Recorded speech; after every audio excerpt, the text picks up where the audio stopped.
Good evening, everybody, and welcome to another edition of the Sports Exchange. My name is Scott Morganroth, and yes, I have a full house today, or four of the kind, depending on what and you really want to call it.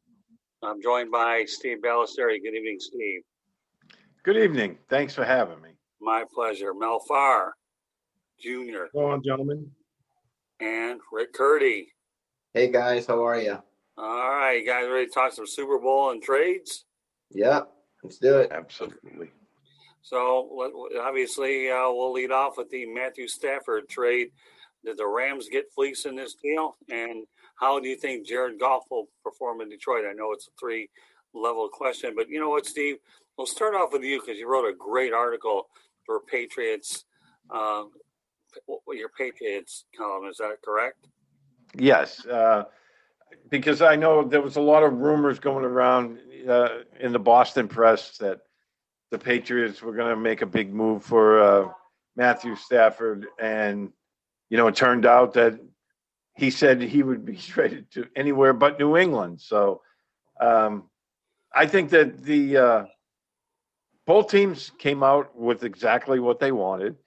The Rams wanted Stafford, and they wanted to get out from Jared Goff's contract.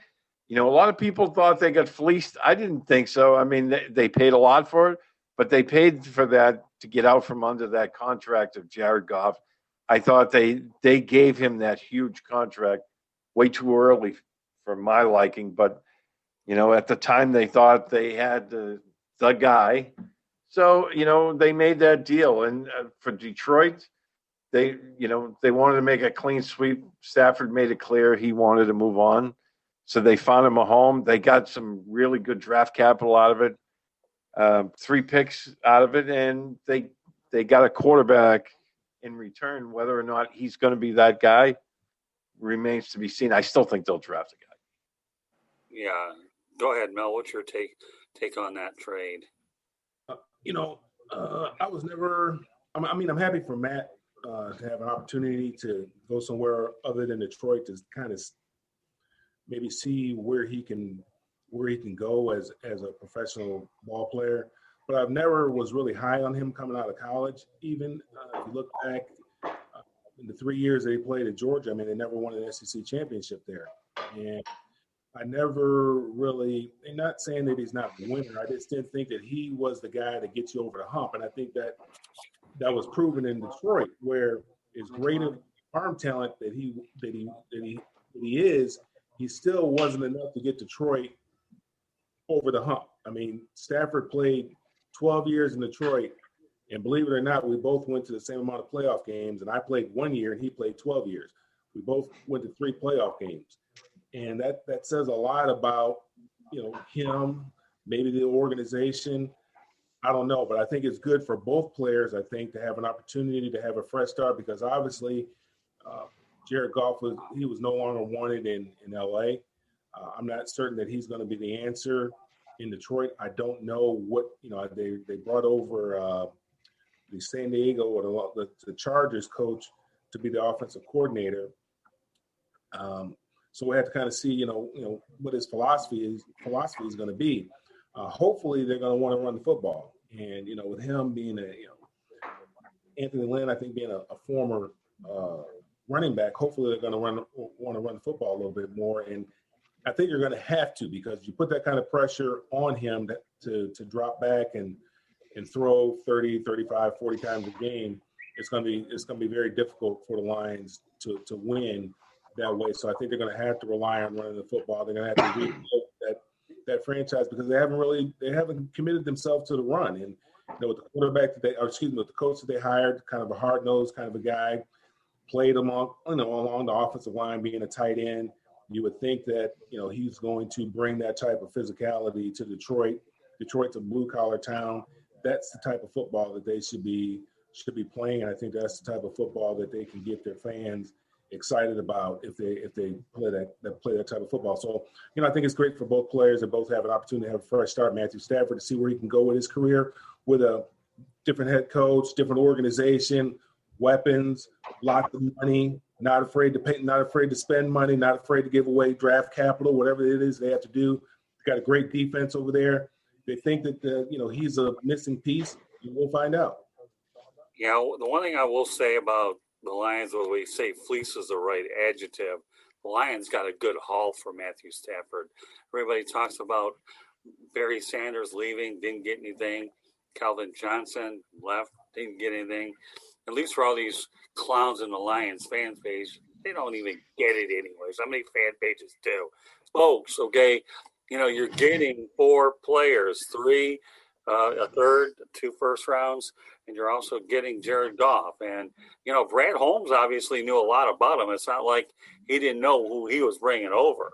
And I know you're talking about Dan Campbell, the tight ends coach, assistant head coach under Sean Payton, but Brad Holmes knew what he was getting. And I actually had a feeling that you're talking about a straight swap with Stafford and Goff, I thought that trade could have been made on its own, but if I felt like they had to do a straight, but obviously we're glad to see the Lions get a little bit more draft capital, like I mentioned. You couldn't do it straight because you're taking on a lot more salary. Right. In golf, the Lions are taking on a lot more salary in golf. Matthew Stafford has a very team-friendly contract. I think he's got $43 million in 2 years, so that's a very team-friendly contract. So they had to get a nice haul in order to take on that Jared Goff contract. Well, that's exactly what they did. I've seen it in the National Basketball Association where teams will go ahead and you take on this guy and we'll give you something just to do it, Rick. And I know you probably have noticed that too, where what will it take to get rid of a salary? Well, sweeten the pot with a draft choice or not, it becomes a crapshoot. So, Rick, what's your take on the Stafford trade? Well, I actually thought he was going to Indianapolis. That's the first team I thought. Perfect place for him. Dome. He's played in the Dome. The Rams was kind of under the radar for me, but at the same time, it was obvious McVay was not a fan of Goff. I've never been a fan of Goff either. He might be too much of Blaine Gabbert. I didn't think he was a number 1 pick or a franchise quarterback. I just saw Blaine Gabbert when I saw Goff, so I'm not really surprised he wasn't really the answer, even though he did have a couple of good seasons under McVay. But, the Rams want to win. They saw they couldn't win with Goff. Stafford is a great – I like Stafford. I always have. He just had no weapons, and Detroit has just been a revolving door for head coaches for a decade, for a while. And so it's good for him. Goff is going to go somewhere. He actually said he's happy to be somewhere where people want him. And I don't think the Lions got fleeced. I think they got the better end of the deal because even though they're getting that big contract, they're getting 2 first-round picks out of it, and they do have a starting quarterback. Whether he's the answer, I don't think he is, but whether he is or not, they have a starting quarterback, and Lions are rebuilding, and Rams want to win a Super Bowl now. So I think it was good for the Lions, but it's also good for the Rams as well. So it was a win-win for both. But to me, I think the Lions got the better end. Yeah, I'll go back to what Steve said too. You know what? The Lions, I do believe, will draft a quarterback, whether or not it's in the first round or the second round, depending on who slips there. I know there's talk about the need to really bolster their defense, which they haven't had a pass rusher in ages. But, they're in a situation where Goff is a bridge quarterback, and we all know full well that you don't have to have your franchise quarterback in the first round. You really don't. We've seen guys slide. Joe Montana was in bed for a 3rd-round pick, and Mr. Balestrieri knows that Tom Brady came in the 6th round. So good quarterbacks can come anywhere. Obviously, you would think the higher percentage is they're going to be in the 4th round, but that doesn't necessarily mean that's the case. So, all right, Steve, we'll segue over to New England. No longer a destination for quarterbacks. If there's anybody that's more equipped to answer that one, take it away, Steve. Yeah, I mean, they're in dire need of a quarterback because right now the only quarterback signed is Jarrett Stidham. So Brian Hoyer and Cam Newton are both unrestricted free agents. I don't think they're going to bring back Cam Newton. I wouldn't be shocked if they did, but I don't think they're going to. I think they're going to try to make a clean, move, bringing in another bridge quarterback. I don't think they have high hopes for Stidham at this point. I think if they did, he'd have played down the stretch. So They need a bridge quarterback. They're going to have to find one in the draft, maybe in the second round. I'm not sure. I believe, because everyone thinks they're going to go for a quarterback in the first round, I think they're going to go defense in the first round. I've been writing that for a while now. I just have a feeling that they're going to either grab a linebacker or an edge rusher in the first round, and they're going to try to get a quarterback later. It all depends how the board plays out, but they're not going to get Deshaun Watson. That's a pipe dream for the fan base, because they were like, oh, they need to make a big offer. Deshaun Watson's not coming. They have no weapons, so he's not going to want to come there. Just like Matthew Stafford didn't want to come there, so it's going to have to be a draft pick, in my opinion. Well, you asked if New England's a destination. yeah. I think the attraction playing in New England before was playing with Tom Brady, obviously, and you kind of look at what has transpired since he left. You can kind of understand that. I mean, nobody ever raved about, hey, I'm gonna go play for Bill Belichick. I don't think that's what the people said. I think everybody wanted to go and play with a winner, and that's what they had been doing over the last number of years since Tom Brady's been in the league. They've been winning. I mean, I think he's been to 10 Super Bowls. Or this is his 10th Super Bowl. So, he's a winner. So I think people went to play with Tom Brady. Tom Brady's no longer there. And it really, now you can really, when you start peeling back the onion, you start seeing what the problem really is there, is that they are devoid of talent. They have no talent on the offensive side of the ball. They have no skill guys on the offensive side of the ball. They have no guys that can get open, that can separate. They have no difference makers on the offensive side of the ball. And, they say that, they didn't want Tom, but I think Tom wanted to get out of there too, because he could see the writing on the wall. It was getting harder and harder. That team was getting heavier and heavier to carry year in and year out when, the way that they're drafting that they've drafted at the wide receiver position since he's been there. And, obviously all the players that opted out this particular year, he didn't know that was going to happen prior, but, there's a lot of players that opted out, a lot of good players that opted out. That was just would have been even more difficult to carry that team to the playoffs, let alone the Super Bowl. So, no, I don't think it is a destination team anymore. I don't think players looking to go there anymore, because they are, they've kind of lost that aura that they had, that winning aura that they had prior. And, all of that was because of Tom Brady. All right, Rick. Yeah, I hate to say this about the Patriots, but it's time to rebuild, and it's going to be a big rebuild, because it's time. They don't got anybody there. Nobody wants to go there because they don't have any weapons. Yeah, Deshaun Watson don't want to go there. Stafford didn't want to go there. They're going to have to draft a quarterback. And I always saw, we were talking about this earlier in the broadcast, but I like someone like Mac Jones going there from Alabama, the quarterback. I think he would be a perfect addition there. Someone who's young, they can groom, and I mean, I'm not going to say he's going to be a Tom Brady, because I don't think we're going to see that in a long, long time, but he's somebody that you can grow your organization with. And it's, Patriots had a great run, a phenomenal run, but unfortunately all things come to an end. It's time to rebuild for the Patriots and start from scratch. And they need everything. They need defense, offense. They need everything, especially a quarterback. They don't have a quarterback. I don't see Cam coming back. I think Cam will probably be a backup. I can see him going to Atlanta because he's from there. They can be a backup there somewhere. I don't know, maybe Pittsburgh. I don't know. But I don't see him being a starting quarterback anymore.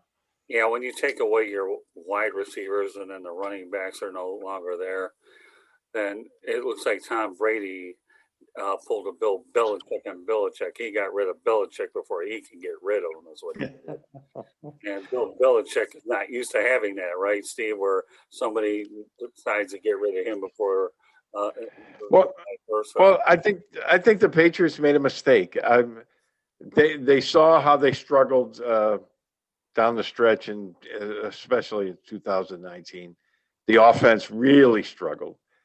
And it's because they didn't have the weapons, like Mel was saying earlier. I mean, Brady carried them. He covered up a lot of flaws with that. I think the Patriots try to make a power play. From what I heard, and it hasn't been confirmed, but they had a handshake deal in place that he was going to retire in New England Patriot. And then, they decided they were going to pull it back and go year to year because, with his age, obviously, quarterbacks don't play at 43 years old.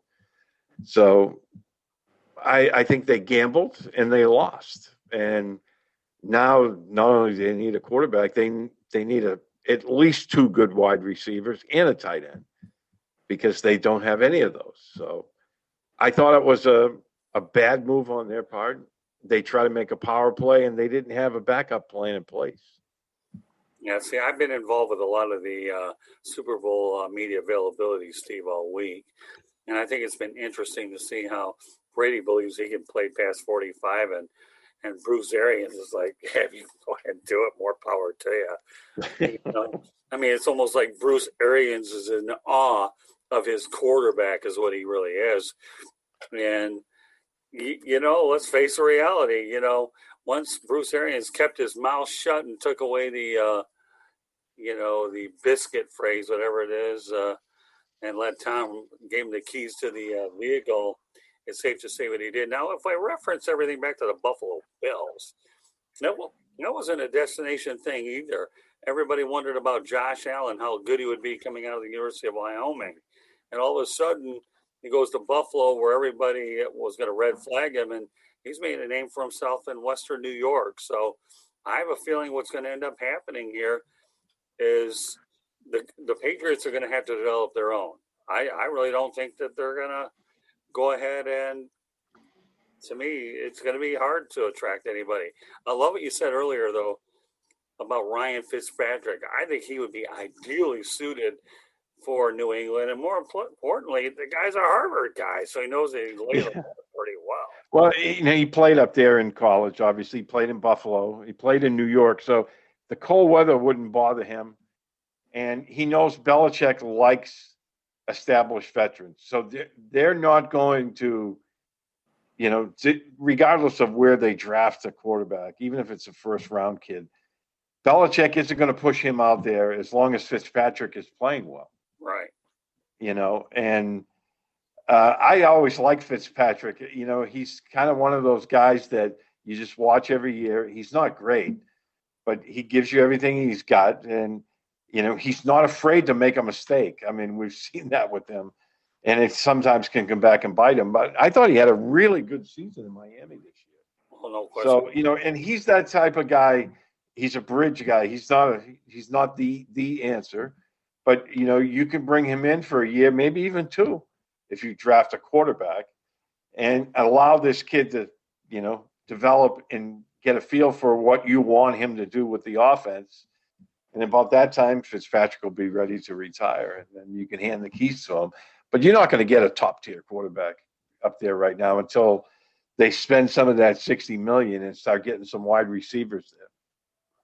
Well, he was a stabilizing influence on Miami Dolphins with Tua Tagovailoa, so there's no reason to think he can't duplicate that up in New England. So, all right, we'll move on to the next thing. Antonio Brown and Leonard Fournette. What a great story this is. And Fournette getting cut by the Jaguars was a terrible feeling for him. Think about a guy who started with Jacksonville, and when he leaves, they're 1-15, and Antonio Brown shuffled around the league. I got to tell you, I'm really pulling hard for those two guys who have had difficult recent histories to finally have a chance to win a ring. So, all right, Steve, we'll let you go ahead and talk about this one. I feel like I'm monopolizing the podcast here. You're not. Fournette is, to me, he's kind of the X factor in Sunday's game because the Chiefs their defense has played better this year, but they're not a great run defense. And I think Fournette is the guy that can open things up for that passing game. I know they like to mix things up in Kansas City, and they send all kinds of blitzes and pressure and all that. Fournette's a guy that can stop a lot of that because if he can get some traction in the running game, it opens up that deep passing game for the Buccaneers. And Antonio Brown, I mean, we all know how talented he is on the football field. His problem has been off the football field. And I think he will make a big difference in this game because, when they played earlier this year, I think it was week 6, they did not have him. So, the Chiefs don't have that experience of playing against him in a Bucs uniform. So, where the wide receivers of the Chiefs, the Bucs, have been having trouble holding on to the football here in the postseason. I don't think you have to worry about that with Brown so much. Well, and I think they're going to utilize him big time in the Super Bowl. If anybody could have gotten Antonio Brown on the right track, it was Tom Brady. I mean, I believe he lives with Brady anyways. And, when you're somebody that Tom Brady respects, and remember, he got that little bonus for Brown too, didn't he? That incentive bonus. Tom Brady, I think I threw him that one pass. And when Tom Brady likes you, he's a great ally to have. All right, Mel, go ahead. Yeah, I mean, I agree with Steve. I think that Leonard Fournette will be a difference maker. And I think in order for Tampa Bay to win this game, they're going to have to keep Patrick Mahomes on the sidelines watching. And the way that you do that is by establishing the running game, by running the football and running it effectively and running it well. And like you said, they run the football well. That does open up that deep game that Bruce Arians like, because they're going to have to drop another individual down in the box to stop that run. And Leonard Fournette, he's a home run hitter. I mean, he can take it the distance from anywhere on the field. I mean, he's got great speed. And, I know they like Ronald Jones a little bit, but he doesn't have the home run capability like Leonard Fournette does. And Rojo's hurt a little bit too. I think he's still nursing that quad injury. And but I know he's going to go out there and give it everything he has, because you don't get that many opportunities to play in the Super Bowl. So I'm sure he's going to he's going to do everything he can to go out there and play. But I do believe that Leonard Fournette, he can be a difference maker because of his size, his speed. He's got great feet for a big man. I mean, takes little short, choppy steps. Kind of reminds me of Jerome Bettis, but not as big, but just a big man with great feet. And he's a lot more explosive than Jerome because he can take it to the house.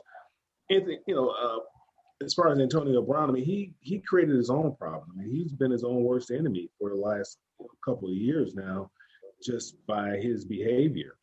Leonard Fournette, he was unhappy. And I think you kind of starting seeing some things that maybe are unraveling that happened over there in Jacksonville, with them letting Jalen Ramsey get out of there.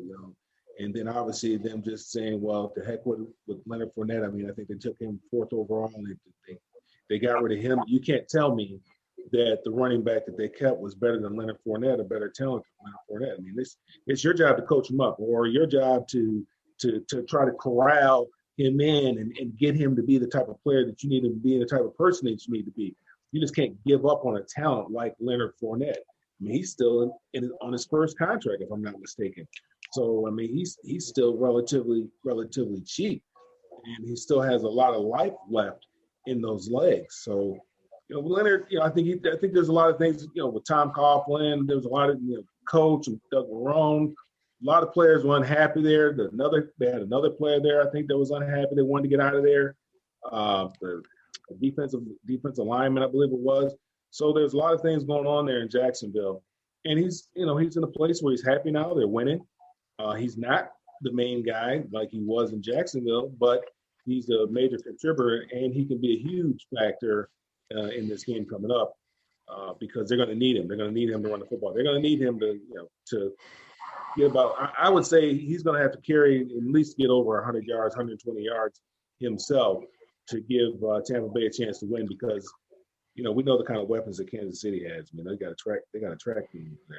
They're just unbelievable. And Andy Reid, I don't think he sleeps. The kind of designs and plays that he comes up with, I don't know where he comes up with these play designs, but they got all kind of plays and they got all kind of playmakers over there too. And then they got the puppet master that's orchestrating everything over there. So I mean, the only weakness is on the other side of the ball, is on defense. But I mean, they got some playmakers over there too, Honey Badger and Chris Jones. I mean, they got some guys over there that can make some plays too. Well, it's amazing on today's media availability. Leonard Fournette enjoyed being part of a good 1-2 punch with Ronald Jones. So, if you have that two-headed monster in the backfield, Tom Brady can throw to his wideouts, no big deal, and he's got enough wide running backs. Tom Brady can throw it anywhere he wants, and whether it's a risk it or no biscuit or whatever it is, it doesn't make any difference. I'm just too smart anyway. But I can tell you, as a running back, he's toting the company line that he's okay platooning in with Ronald Jones. But I can tell you, as a running back, you want to carry it. You want to be in there all the time. You don't necessarily like splitting carries. You want to be the guy. You want to be the bell cow guy. What Derrick Henry does in Tennessee. That's what you want. You want to get the rock 25, 30, 35 times a game. That's what you want to do. Not 15, 18 times a game. Because on those 25th, 26th, 27th carries, that's when the defense starts to wear down, and that's when you can break some long ones.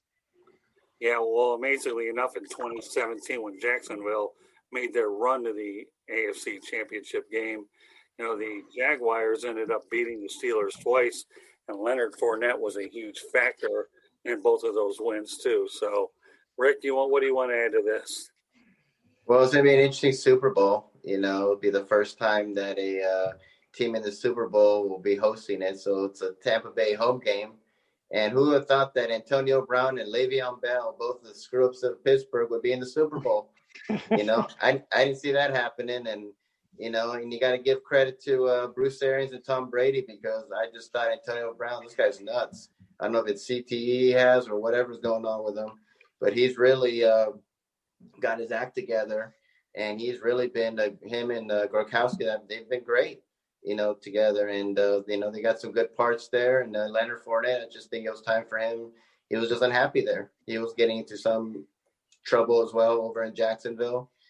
They just said, hey, he's a troublemaker. It's time for him to go. And, I think Tom has really gotten those guys together. He probably just said, hey, here are my rings. You want to join me on this Super Bowl run? Look at all the rings I got.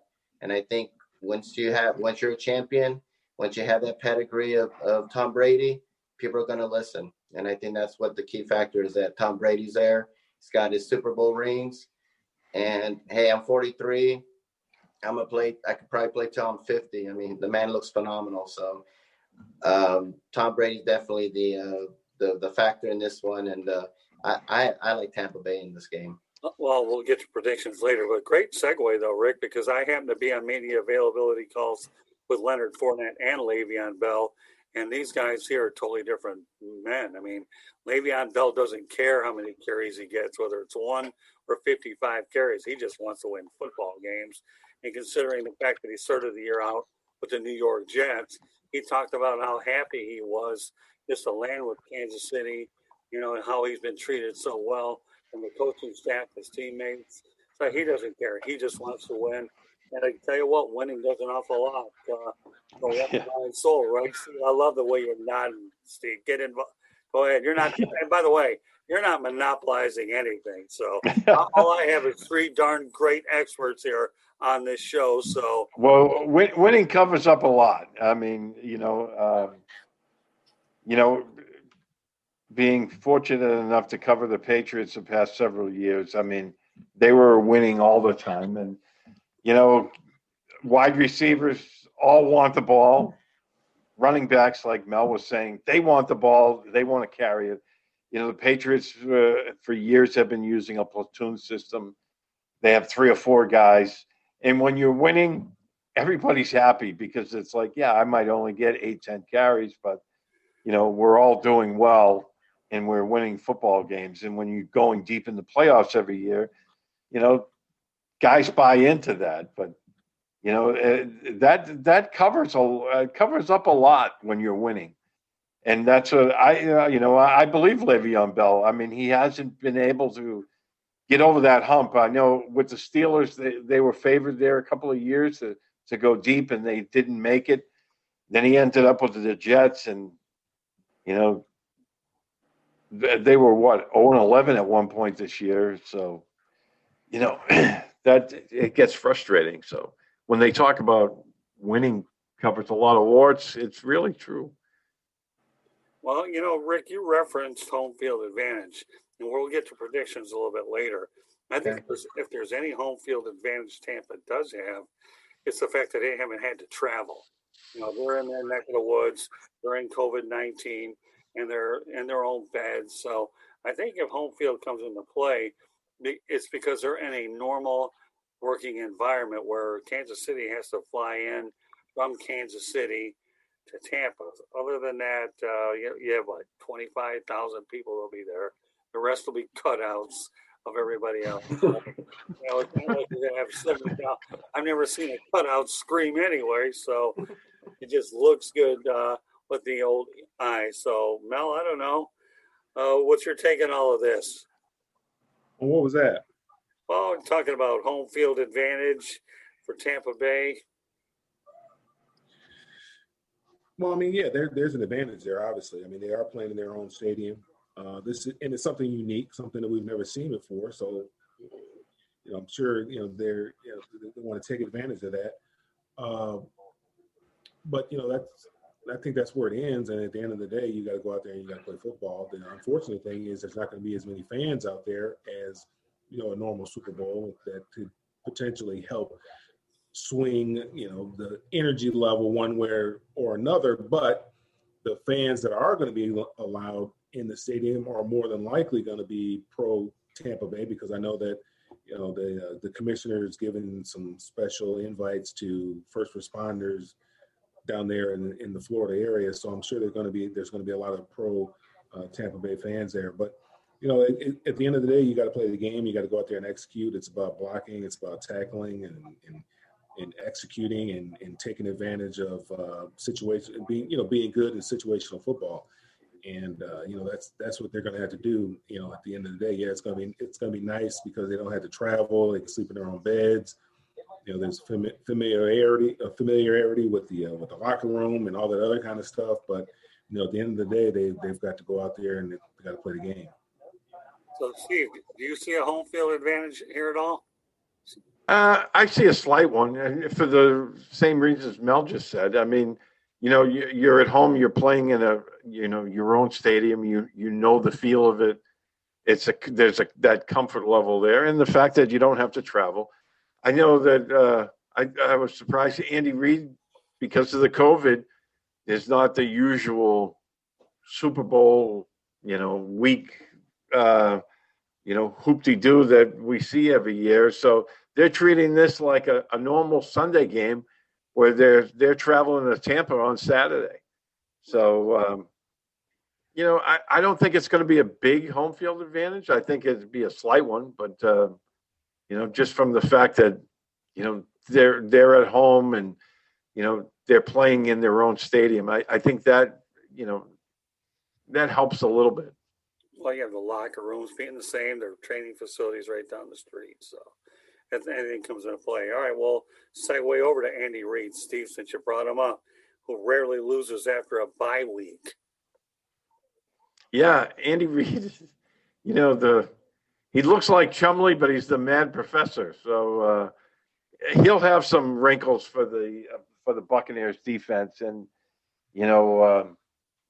I know that first time they played him, it was looking really ugly there early in the game. I think Tyreek Hill had 200 yards by halftime. So at least it seemed that way. But he'll have some wrinkles for him. And, we talk about the offense for Tampa. We talk about the offense with the Kansas City Chiefs. Mel said they have a track team, which they do. But I think it's going to come down to defense, because whichever defense plays better, and they're going to have to make some big adjustments and disguise some looks. I think whoever plays better on defense is going to win the football game. Rick, any thoughts about the Andy Reid during a bye week? Well, Andy Reid is a great coach. He's just done great wonders, and it's going to be a great game. I know that it's not. I think it's going to be a very close game, and we'll see what happens. And he's got the best quarterback right now to me is Patrick Mahomes, and he's young. He's just got a great arm. He's got everything there. So it's going to be interesting. A lot of we'll see a lot of firsts in the Super Bowls. It totally is a historic Super Bowl already with Tampa Bay having a home game. So that's never been done before. So we'll see how it goes. Mel? Yeah, I mean, Andy Reid has been great after bye weeks. He's got great players. He's got, with his play calling and then the playmakers that he has to go out there and execute, and obviously the puppet master out there orchestrating everything. He has everything that you could want on the offensive side of the ball to be able to compete with anybody and outscore anybody. And I'm with Steve. It's going to come down to defense. What team can make the other team uncomfortable, put them behind the sticks more often, put them in situations where they're going to have to throw the football and have to deal with that pressure. Todd Bowles has done he's done an outstanding job with that defense over there in Tampa Bay, and I'm looking forward to this game and seeing what kind of game plan that he's going to have for Andy Reid and company, because I'm sure he's going to have some tricks up his sleeve as well for the young quarterback, and try to put him in some situations that give him some things that he hasn't seen before and put him in some difficult situations. We know he's a very talented quarterback, but he can't make mistakes. And like I said, Kansas City kind of limped into this deal. They weren't playing all that great. They're kind of playing to the level of the competition. They looked a little bit better in the championship game, but they still had some mistakes there. So this Tampa Bay's catching them at the right time, and it's going to be an exciting football game because, like I said, I think Kansas City, it's tough to repeat because you really forget how hard you worked the year prior to get to where you were. And that's why it becomes difficult to repeat. You get a little complacent. You start reading what people are saying about you, and you start believing all that kind of stuff. And you start to believe that, just because you show up that you should win. Well, no, you got to prepare. You got to put in the work. And those who put in the work, are the ones that'll win. And that's why you have to appreciate what Tom Brady's been able to do throughout his career, because he's been willing to put in the work, and he knows what it takes, and he has repeated before. So looking forward to it and see what Andy Reid can come up with, and then obviously on the other side, see what Todd Bowles is going to come up with. Well, amazingly enough, when I talked to Reid during the immediate availability, I brought up the familiarity factor. So they played each other during the regular season. I said, yeah, there's no doubt I'll have to make some changes, because what you see the first time, it's like playing a divisional game. You play the first game, then what kind of adjustments you're going to make. And now these two teams, in retrospect, are actually seeing each other for the second time. So Mel, let's lead off with you on this one. How much of the familiarity factor plays into this whole thing? They're a different team. Each team is different than what they were at that particular time. I actually think that Tampa Bay is a much better team now than they were when they played then.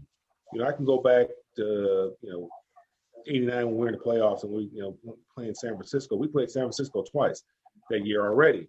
And we're in the NFC Championship game. So we had split. We won at their stadium. They won at our stadium. On Monday night, they won at our stadium. And then, so this is, we're 1-1, and we're going into the championship game, and they're a different team. They're I think they won 31-3 or something like. It was the closest game out of all the games they played in the playoffs, but they still blew us out. But they're a much different team at that particular time than they were when we played them and we beat them. So same thing with with Tampa Bay. They're Kansas City has to be very careful. Because, they jumped out early and jumped out big on them in the first game. Tyreek had a phenomenal game. They have to be very, very careful and understand that this is not the same team that they played. And I can't remember what week that was, but this is not the same team that they played. And playing a team a second time, because it is a familiar opponent. You have an idea of what it is that they do and what they do well. It's difficult to beat teams twice. It's difficult, very difficult. So it'll be interesting. Right, Steve. Familiarity factor, is it going to matter? A big difference? I don't think it's going to make a big difference. yeah, they played each other, but like Mel was saying earlier, I mean, teams are different now. It was, I think, week 6. I want to say week 6. I'd have to look back and double check it, but it was a while ago. And I think Tampa is, that was right after that second. Tampa played New Orleans that second time. They got really blown out, and then they played the Chiefs right after that.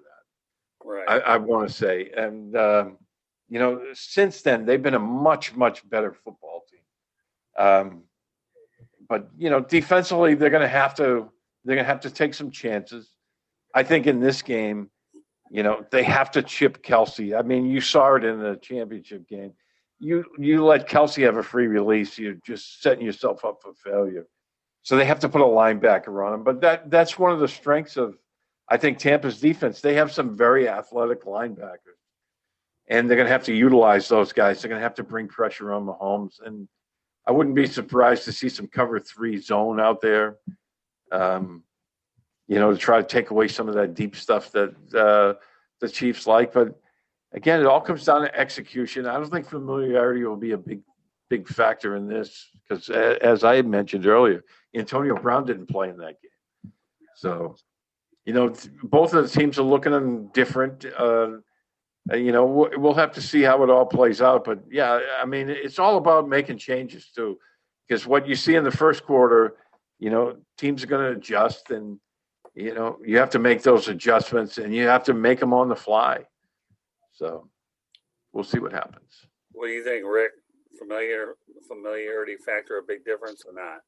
No, I don't think so. You can toss all that out the window to me. Tampa Bay is just a way better team right now. Before they were a Jekyll and Hyde team. They look great against Green Bay, and then they would look bad against another team, and then they would look good. And I kept saying they're Jekyll and Hyde. I can't figure this team out. They really have put it together now. They're a totally better team right now. And so, to me, you could just forget about that. So it's like 2 different teams, 2 different Tampa Bays. One was the inconsistency, and now in the second half, they've just been clicking on all cylinders. And I agree with you, Scott. I think Bruce Arians I think he finally shut up and finally said, you know what, this guy's a winner. He's got the rings. Let him do it. And ever since then, they've been rolling. Yeah, I think you guys are all right about the whole thing. That Antonio Brown was a weapon they didn't have then. And once Bruce Arians decided to let Tom Brady go ahead and drive the vehicle, then I think he got a little smarter.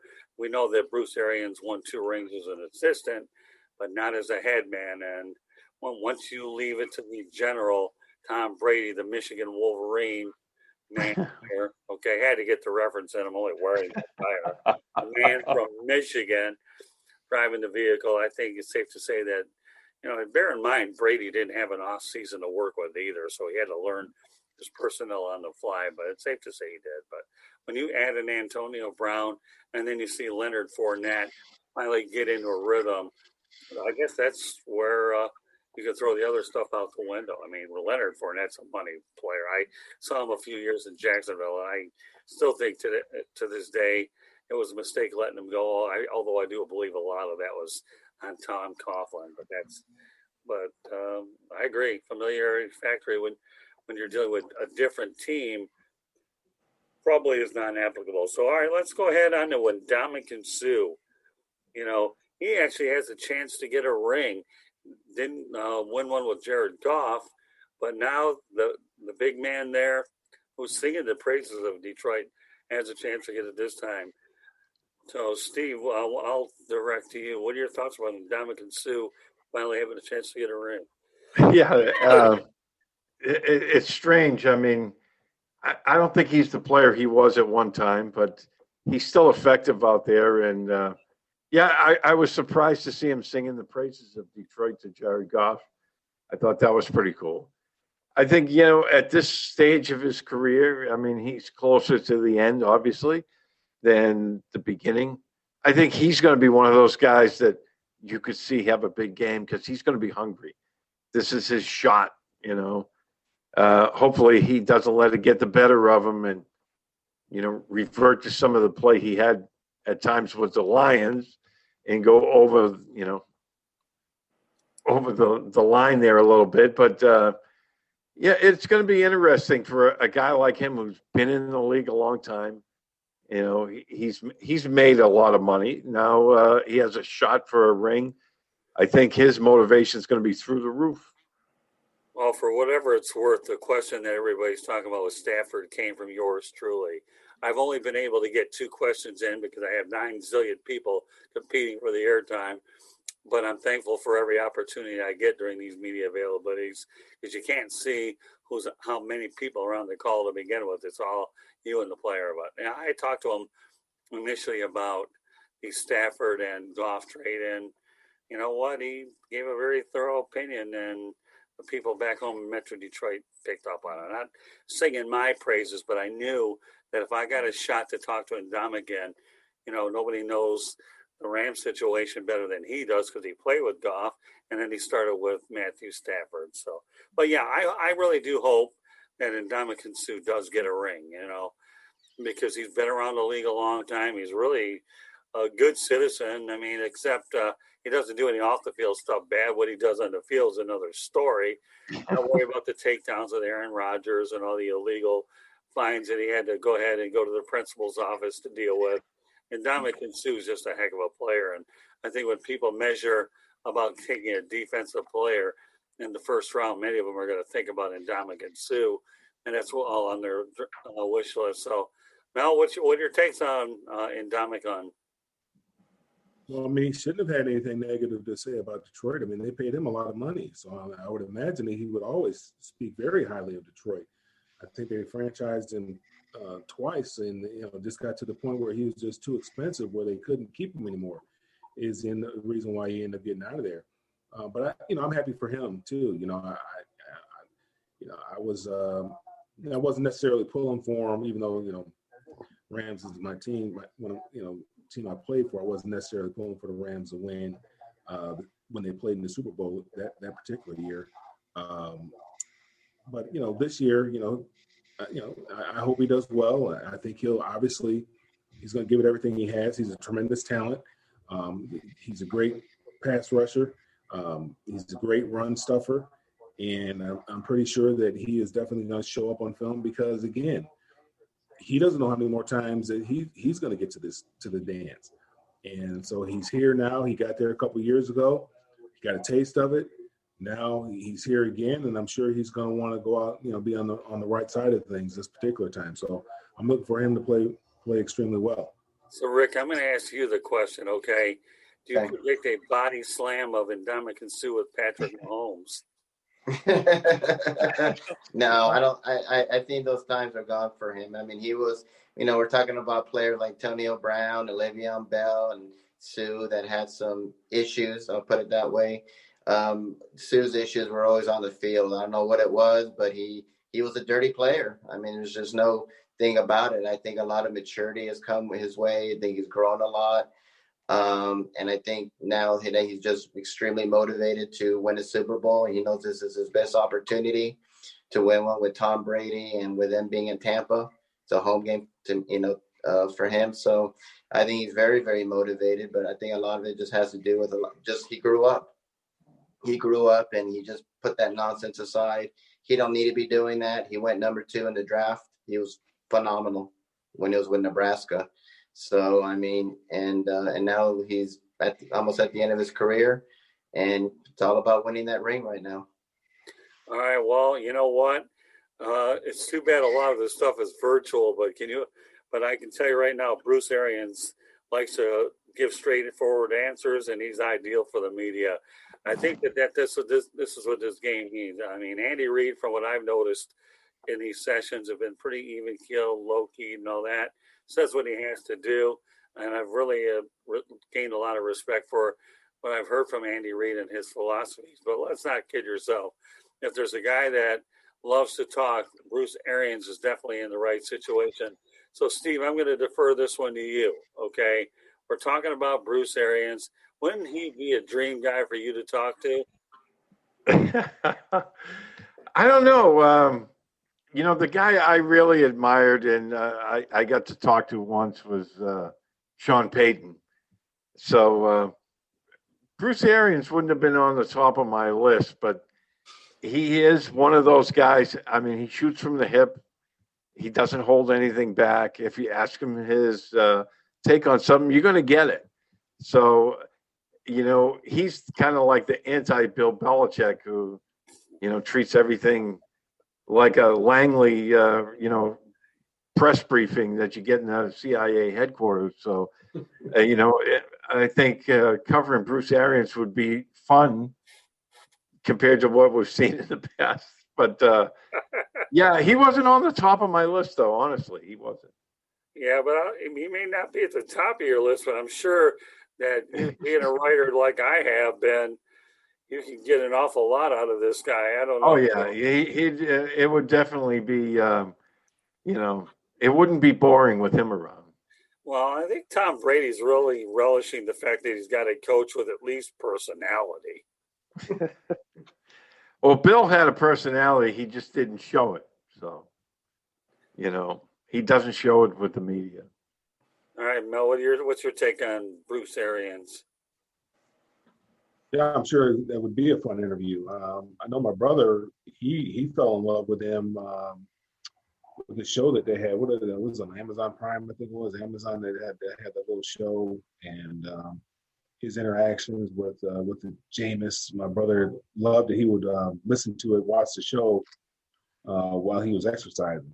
So I never did watch it, but I mean, he'd come in every day and tell me about it and tell me how much he loved Bruce Arians. So I know he would enjoy it. And he seems like a very personable guy, very relatable, and obviously he likes to talk, and he's going to give you a good story. So I think that obviously that would be enjoyable for someone. Yeah, I really enjoyed watching him the last couple of days. I caught just a little bit toward the end yesterday, but the one thing he did make a very interesting point about was COVID-19. Man, you can't take this thing lightly because COVID-19 will wipe a whole team out. And the last thing you want to do is be undermanned for COVID-19, right, Rick Curti? Exactly. You have to be prepared. He's got that face shield on like Andy Reid does, and that's good that he takes it seriously. I think Bruce Arians is an interesting guy to interview. I like his hats. He always has some cool hats. I love the way he dresses. He's always very color coordinated, so I think he's probably the best sharp dresser in the NFL as coaches, but he's a guy that he just tells it like it is. And like I said, he pretty much told the media how he felt about Brady in the beginning when things didn't look very good. He was pretty much calling out Tom Brady. And I was like, wow, that's okay. So I think he's a very interesting guy, but he don't play around and he don't have time for BS. And he pretty much told Antonio Brown, if you screw up, you're gone. And I believe it. Yeah, I got to tell you, I've learned a lot from both of these coaches the last couple of days, and I'm anxious to see how much more I'm going to learn as the week goes on. But yeah, if I had a chance to talk to Bruce Arians, there's no question he would be an ideal interview. And, Steve, with you and I being in this business a long time, we know what it's like to interview personalities, don't we? Yeah, some guys have much bigger personalities than others, but it's all relative. And I agree with Rick. I love his hats. I'll be surprised if Arians don't have like a special hat for the Super Bowl. So that'd be kind of cool. Come on with it. It's amazing how some guys are known for their bow ties. Who was it? You know who I'm talking about? Who is known for their bow ties, Steve, that I'm slipping through? Wasn't it one of the Sharps? Sterling or wasn't Sterling? Shannon Sharp? I don't know. Or no, I know who I was thinking of. Okay. The NBA player, Bruce Bowen. Yeah. Right. He has a bow tie company. Right, yeah, he's got a bow tie company. So now Bruce Arians can go ahead and personify his hat. So I think he had special permission to wear those hats, if I wasn't mistaken, when he was coaching in Arizona, to wear that Kango hat, because most coaches wear either the visor or the baseball cap, and he had to get special permission to wear that Kango hat. That's his trademark. Yeah, that's the hat he wore. I mean, that's the hat he wore. So I think he had to get special permission to wear it. Well, amazingly because enough, it's not a Nike hat. And it's not a Nike hat. It wasn't one of their sponsors' hats. I believe that's the reason why he had to get special permission to wear it. well, amazingly enough, when I went to my aunt's funeral, I'm going to wear it the next time the four of us on, probably on our first StreamYard presentation. I'm going to wear that hardcore hunter hat that I ended up wearing from my Aunt Judy up in Royal Oak, Michigan. It's classic. I buy it right off of Lake Okeechobee over to Dollar General. They were relocating, and I picked up some good hat deals, and that's a classic. So I'm going to wear that the next time. Tonight I had to go to the Wolverines. Two more points I want to address before we go to predictions. Danny Amendola says Brady is the Patriot way, not the New England coaches. Steve, are you buying that? I buy it to a degree. Yeah. I mean, earlier in the show, one of us, I don't know if it was Rick or Mel, said, guys went there to play with Tom Brady. And I agree with that. I mean, Bill Belichick does. I mean, I've talked with players there that, had just signed with New England, and they've said, hey, they wanted a chance to play with, for Bill Belichick. But at the same time, they all say, hey, Tom Brady's the man. So I think Tom Brady is the Patriot way. He personified everything that they were trying to put out as the Patriots way. He was the first guy in the building. He was the last guy out. He treats every practice like it's the Super Bowl. He's extremely competitive. There's no just, kind of going through the motions with him. He's an extremely hard worker, and he's very demanding. And but at the same time, if a teammate does well, I mean, Brady doesn't care, if he throws a touchdown pass or he hands it off, as long as they're getting in the end zone. So it's not about stats for him; it's about the wins. So I do believe, I think he personified everything that they were portraying as, quote unquote, the Patriot way. Okay. Mel, what's your take on this? Yeah, I mean, I don't think Danny's a scorned lover or anything like that. I mean, I think if anybody would know, he would know because he spent a lot of time there. And, obviously, Tom personified that. And a lot of that stuff they probably wouldn't be able to get away with if Tom did not buy into it. So, I mean, if Tom was going along with it and, he's the, he's the top dog, he's the alpha male, then everybody else is going to fall right in line. And again, as we talked about it, winning cures a lot of things. They did a lot of winning over there. I mean, they did a lot of winning over there. Tom did a lot of winning. I forgot how many divisional championship games he's been in, but I forgot it was 13, 14 or something like that over the course of his career. I mean, that's a lot. That's a lot of winning. And that's what guys want to do. And yeah, they'll take less money, especially, if they've already gotten paid, they'll take less money for the opportunity to win. And, he's proven it year in and year out that they're going to be in a position to get to the dance. And that's what most guys want. They want to put that, they want to have that Super Bowl ring on their finger. They want to play in playoff games. I mean, I was just thinking about it. The big Joe Thomas played with Cleveland. I think he played 10 years, never went to a playoff game. I mean, that's tough. I mean, you put in a lot of work, a lot of effort. And obviously, football is the greatest team sport that there is. And, Joe Thomas couldn't do it by himself. And again, he probably got tired of losing and so forth. And that's probably why he hung it up early as well. So, guys want to win. And, that's why they went there to win. Right now they're not winning. They didn't do very well. And they didn't have a very good season this year. And people are starting to see that, there's a lot of question. Was it Belichick or was it Brady? People always question that. Right now it's looking like it was Brady. Okay, Rick. Yeah, that was always a debate. Like Mel said, was it Belichick, the mastermind, or was it Brady? And Belichick at home and Brady going to the Super Bowl. So, to me, that's the answer right there. And he's like the Pied Piper. Wherever Brady goes, he's taking people with him. Gronkowski's there now. He wanted Antonio Brown there. Fournette. Winning cures everything. He's got all those rings. And I really do. I really do believe it was it was Brady.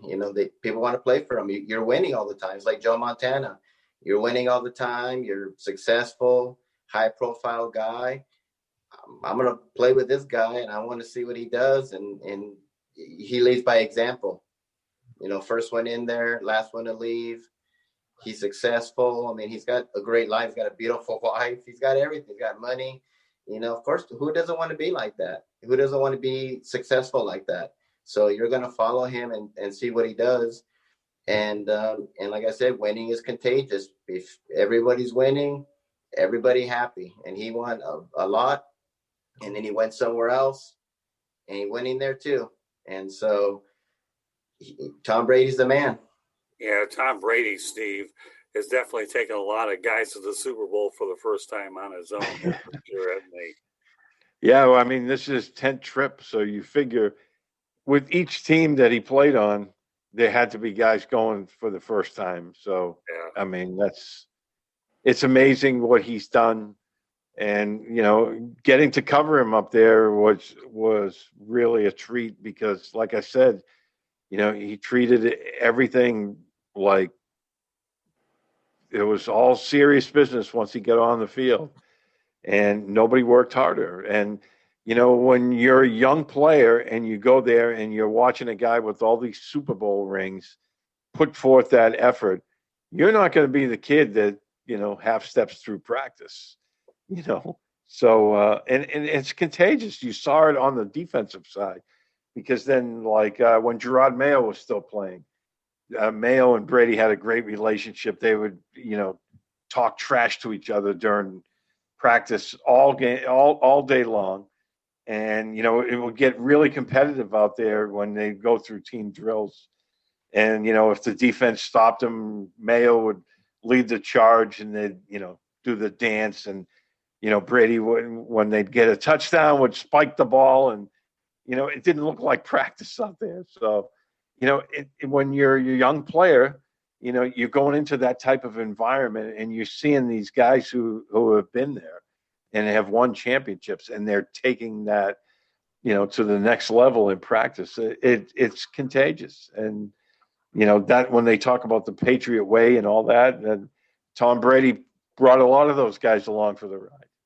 Yeah, I don't think there's any doubt that what Danny Amendola is saying is true, that Brady is the Patriot way, not the New England coaches, because how often can you get some of your best buddies to follow you to an environment? So I think that you guys are all on point there. All right, one more. We'll go ahead and segue to Tom Brady. And he says that he sees quite a few more Super Bowls in Patrick Mahomes' future. So, all right, Rick, why don't you go ahead and lead off with this one? Yeah, I agree. I think once Brady's gone, I think he might be passing the torch to Patrick and say, okay, Patrick, you're the guy now. And I don't dispute that. I think we'll see many Super Bowls with Patrick Mahomes. And Tom is just paying respect to Patrick Mahomes as being one of the top quarterbacks in the NFL. And he's winning multiple championships and probably going to the Hall of Fame and having a phenomenal career like he did. So, that's just Tom, just being Tom. He just wants to pass the torch to somebody else because he knows that he's probably got another. He said he's going to play till he's 45. So I wouldn't be surprised to play till he's 50. But I think that's just him just showing his respect to Patrick Mahomes. In fact, both of you guys, Rick and Steve, I sent you some from Fox Sports pertaining to Brady and Mahomes through Twitter. So I'm sure you'll hopefully get an opportunity to read that. So, Mel, what's your take about Brady and Mahomes? You got a little romance going. Obviously, that's the easy part. Talking about it, that's the easy part. But, a lot of things have to fall into place in order for all that to come to fruition. Tom Brady, he's the exception. That's not the rule. Does he have the talent to do it? Yeah, absolutely. Does he have the talent around him to do it? Absolutely. Does he have the coach to do it? Absolutely. But every year, it's going to be dependent upon the mentality in which he approaches the game. Is he going to approach the game the same way that Tom Brady approached the game? Because I don't know if many people are willing to do the things that he's had to do in order to be as consistent and play at the level that he's played at year in and year out. You have to appreciate the greatness of Tom Brady and what he's doing. So, yeah, does he have the opportunity? Absolutely. They said the same thing about Dan Marino, too. And he never got back there after the one time that he went to the Super Bowl. Yeah, this is Patrick Mahomes. It's his second. He has an opportunity. A lot of people thought Aaron Rodgers was going to go to a lot of Super Bowls as well. But, there's 31 other teams out there that are chomping at the bit to try to get one of these things. They're not easy to get to. When you get to them, you got to cherish them, and you have to take advantage of the opportunity when you get there. The Buffalo Bills, they went to 4 straight, right? Didn't win one. It's or 3 straight. 3 straight. No, they went to 4. Yeah, they went to 4 in a row. Lotus was there. Went to 4 straight. So, and didn't win one. And I'm sure people thought, Jim Kelly was going to win a whole lot of them. They got there, but they didn't win. So, it's funny you talk about that. I think Patrick Mahomes needs to be very careful. Tom knows exactly what he's doing. He wants him to believe everything that he is hearing about himself and reading about himself, just so he can get that little bit of edge that he needs to go out there and lead his team to victory. I mean, Tom is not a dumb man. He knows exactly what he's doing with his little bromance.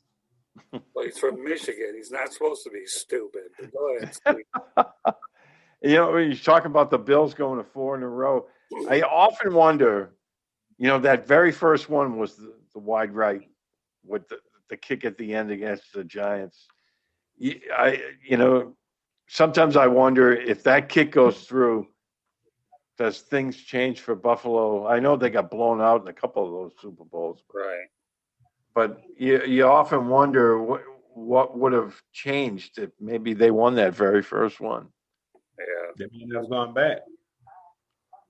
Yeah, maybe not. Yeah, well, I got to tell you, though, Mel makes some interesting points, Steve, that it's just really a mind game that Brady has over Mahomes. Let's face the reality. He's been, after this year, 10 Super Bowls out of 55. I mean, that to me is practically a little bit around a fifth or maybe slightly under a fifth out of the entire. I mean, that number is unbelievable. I mean, I wonder about that, Steve. I mean, he's only been to 2, but he's young. But he has a long ways to go to even get to 10, even though he's won 1. And I like the fact that Mel mentioned Dan Marino, went to 1. A lot of us thought he'd go to a lot more, but he didn't. So, Steve, what's your take on it? Do you think this is a mind game, or do you think it's true that he sees a lot more Super Bowls? I think there's a lot of respect there. I mean, Brady sees the talent level that he has and the talent level that's around him. But, fate can be fickle sometimes. I mean, the Chiefs, have been pretty healthy for the past couple of years. Their skilled position players have stayed healthy.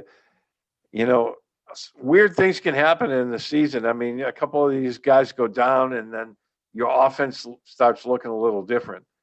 I think the opportunity is there for Mahomes because obviously the talent that he has is off the charts. And he's got a great coach.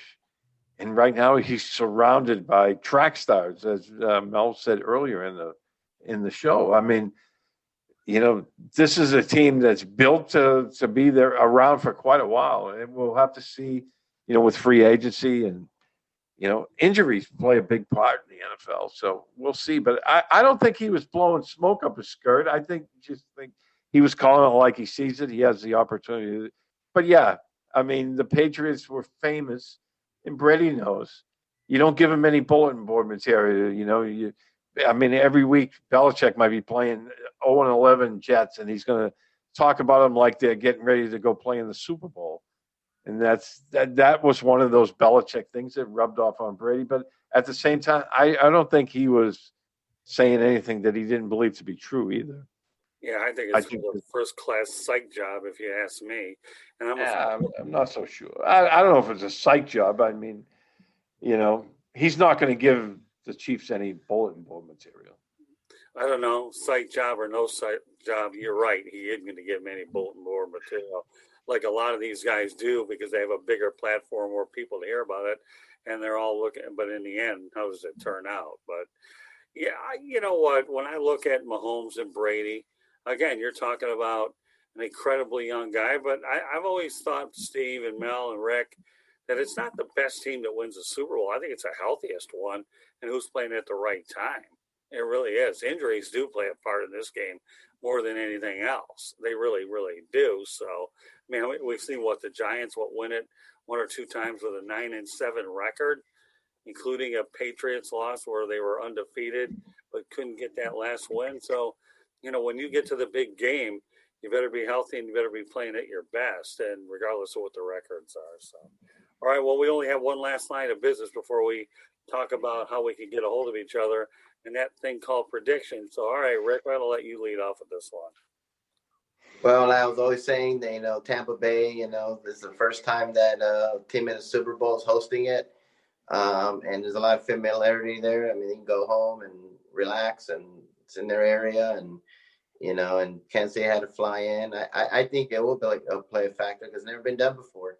And it's Tom Brady. Patrick Mahomes was facing anyone in the Super Bowl, I say Chiefs all the way because their offense is explosive. Their defense, I think it's their Achilles heel. I like Tampa in this. I think Brady will have a big game. I have Tampa winning this 30-27. And this will officially crown Tom Brady as the greatest quarterback of all time. And he'll be the second quarterback to win 2 Super Bowls for 2 different teams. Manning was the other one. He had to go all the way to Norm Van Brocklin in the 40s when he won it with the Rams and Eagles. So he'll only be the 3rd in professional football history. So I like the Tampa Bay in this, and I'm going to pick Antonio Brown as my MVP. I think he's going to have a breakout game. Ooh. All right, so I'm documenting scores here because when we do this show again next week, okay, because I've been having a lot of fun with all you guys. You guys are great. So Tampa 30, Kansas City 27, right? Right. All right, Mel. I'm nervous now because last time we talked about Tampa Bay and what was it, New Orleans, right? No, Green Bay. And, I said I was betting with my heart, not my head, because I really thought that Green Bay was going to win that game. And you two picked Green Bay, and I actually picked Tampa Bay. I did go with my heart there. And here again, because I appreciate greatness. I appreciate what Tom Brady is doing, and I'm really pulling for him. I'm rooting for him. I'm cheering for him. I mean, I want to see him do this. Yeah, I love Patrick Mahomes. I love Andy Reid. Andy got his last year. I'm not mad at him. I'd like to see Bruce Arians get one. I'd like to see Tom get his 7th one because, you got to appreciate greatness. You got to appreciate, what he's done, what he's had to endure to get to this point again. And, I'm rooting for Tampa Bay. Tampa Bay was my team growing up. I mean, I've always loved Tampa Bay back when when Coach McKay was there and they had Ricky Bell and Doug Williams. I love the creamsicle uniforms and I'm pulling for the Bucks, and I think they'll win it. Tom Brady's going to be the MVP, regardless of how well Antonio Brown. Because if Antonio Brown is doing well, that means Tom Brady's doing well. I still think that Leonard Fournette is going to be a big part of this football game, but I think that Tom Brady will be the MVP. I think that Tampa Bay will win this game. I think that it'll be. It's tough to say, but. I would have to say, they're going to have to put up some points because you definitely have to put up some points when you're playing against Kansas City. But I'll go 34-24. Okay, so you got Tampa winning 34-24 with Tom Brady as the MVP. All right, Steve, you got 2 to base your opinion on. Let's see what you're going with this, Mr. B.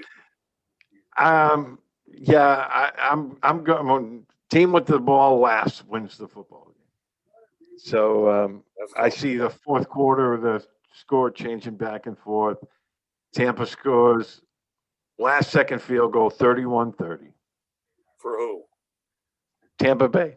So Tampa 31-30. Yep. On a last second field goal. Do you have a MVP? Yeah, it's going to be TB12. So Tom Brady. Stay away to 7, baby. All right. Well, I guess at least. Wait, you said 31-30. Yeah. All right. I'll give you mine now. Okay. And I had this written down before you went ahead and mentioned your score, so don't worry. I'll try to be fair. Tampa 38, Kansas City 33. And believe it or not, I'm going to throw a sleeper at you for MVP. How about Leonard Fournette? I could see that happening. Yeah, I said he's going to have a big game, but they're going to give it to Tom Brady. I mean, okay. You know what? He's the horse that pulls the button. Again, we're going to do this broadcast again next week with the four of us. And I have enough here to see. But the thing is we all do agree on Tampa in this thing. So nobody's going to be able to say. That scares me. Huh? That scares me. I know. Yeah, it does. Now too. Mahomes will probably throw 7 touchdown passes. Yeah, Right. he'll throw for 600 yards and he'll set a record. And then, like, I've never seen. And I mean, I would not be surprised if he did something like that. He's phenomenal. Well, I'm looking forward to Tampa. So what do I like Tampa. I can't go against Tom Brady. I'm sorry. Well, I mean, you got the other thing too. I mean, there's got a lot of frustration over there in Kansas City's part. I mean, Eric Bieniemy once again was looked over, which I couldn't believe it. You know, I thought the Houston job was his. I thought that's what they're waiting for him, and name this other guy, Cully or whoever his guy is. Houston I couldn't believe it. I thought Bill O'Brien was the problem there. It's apparently the ownership. They have no clue what they're doing. Todd Bowles was actually interviewed for the Lions job once, but never got another one because they decided on Dan Campbell. So go figure. I didn't see that coming either. So Bruce, we talked about it last week, I think.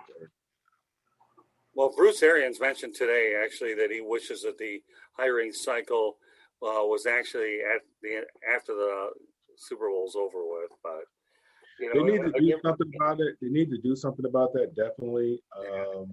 I guess they don't want to name a coach who's still coaching another team, but they need to do something about that because there's too many qualified candidates that just aren't getting the opportunity. I mean, Byron Leftwich, he's done a heck of a job over there with Tampa Bay. And, obviously we know what, Eric Bieniemy's done with Kansas City. There's just absolutely no I couldn't believe, 7 coaching jobs I think were available and he didn't get one. That's unbelievable. Yeah. I thought some of them I wouldn't want him to take. I wouldn't want him to take the Jets job. I wouldn't want him to take Detroit either. There's some jobs I think he needed to stay away from, but I thought that the Houston job was ideal for him.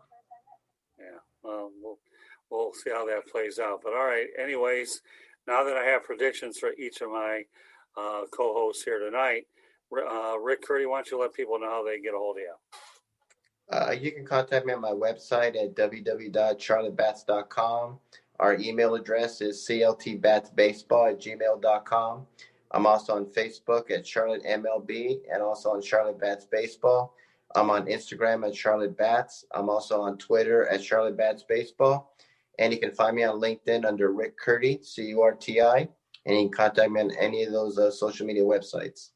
Okay, Mel, it's your turn. Yeah, you can reach me on all the social media platforms at Mel Farr Jr., LinkedIn, Twitter, Facebook, Instagram.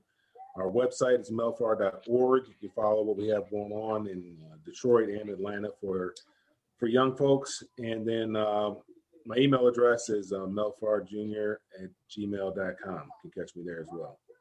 Okay, Steve, that leaves you. Yeah, you can find me on Twitter at SteveB7SFG. I'm also on Facebook, Steve Balestrieri, as well as Instagram.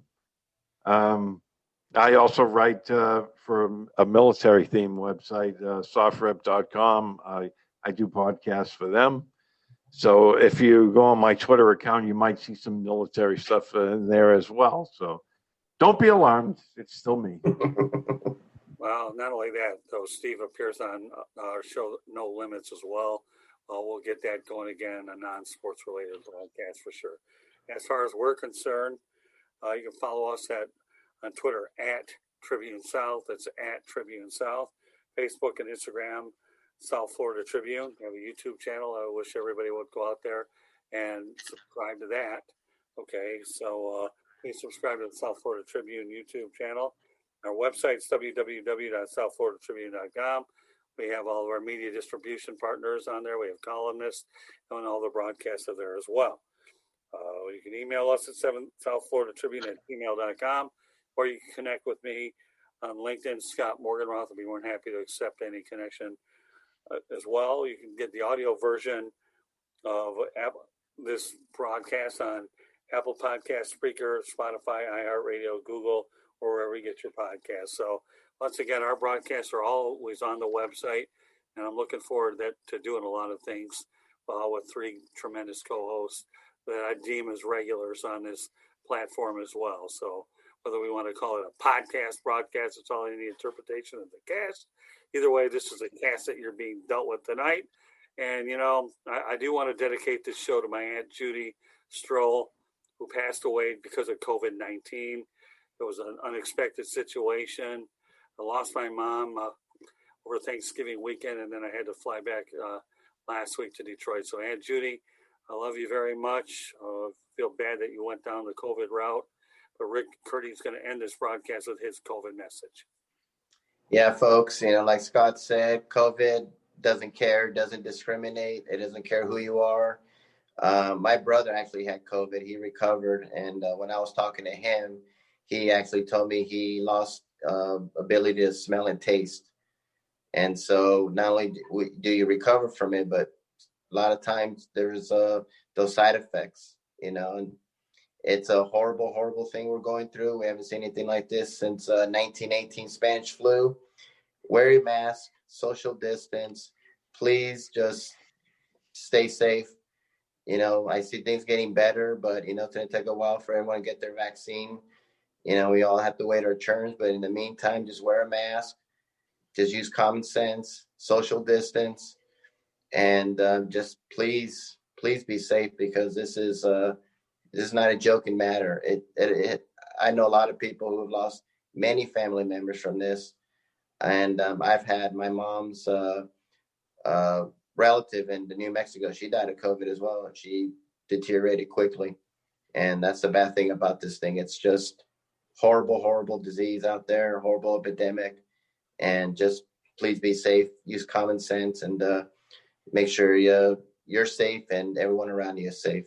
Yeah, my brother Lonnie had it as well, and I'll tell you, he had to deal with this dilemma for the better part of 2.5 weeks. Thankfully, he was able to go to my mom's funeral. And where did he end up getting treatment?